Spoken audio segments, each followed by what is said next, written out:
কোরআন পৃথিবীতে আগমন করেছে শান্তির বার্তা নিয়ে। কোরআন পৃথিবীতে আগমন করেছে মানুষদেরকে অন্ধকার থেকে আলোর পথে নিয়ে আসবার জন্য। কোরআন পৃথিবীতে আগমন করেছে পাপাচার, অনাচার, সুদ, ঘুষ, দুর্নীতি, দর্শন মুক্ত একটি সুন্দর সমাজ বিনির্মাণ করবার জন্য। ঠিক না বেঠি?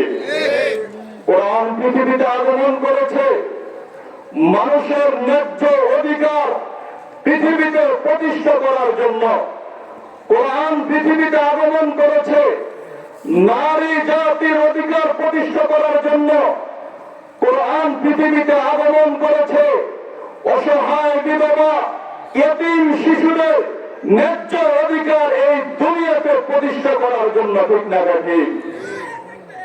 কোরআন ব্যতীত মানুষের বানানো সংবিধান দিয়ে, মানুষের বানানো কোন নীতিমালা দিয়ে কোন জাতি, কোন গোষ্ঠী, এমনকি একজন মানুষের অধিকার প্রতিষ্ঠা করা সম্ভব নয়।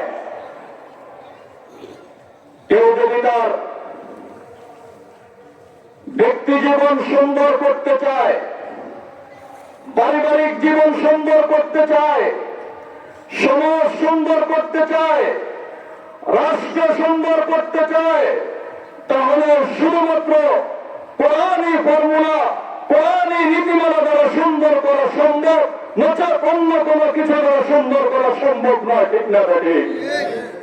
যদি কেউ রাসূলের আদর্শকে বাদ দিয়ে কোরআনকে মাইনাস করে কোন নেতার আদর্শকে অনুসরণ করে, তারা বাবার আদর্শকে অনুসরণ করে, তারা স্বামীর আদর্শকে অনুসরণ করে, যদি ব্যক্তি জীবন সুন্দর করতে চায়, পারিবারিক জীবন সুন্দর করতে চায়, সমাজ সুন্দর করতে চায়, রাষ্ট্র সুন্দর করতে চায়, তাহলে পশ্চিম দেওয়া সুন্দর হবে না।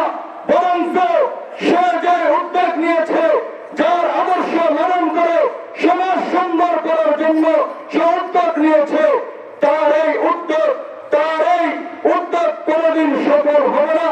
কারণ কোরআন দ্বারাই শুধুমাত্র সমাজ সুন্দর করা সম্ভব। ঠিক না বেঠিক?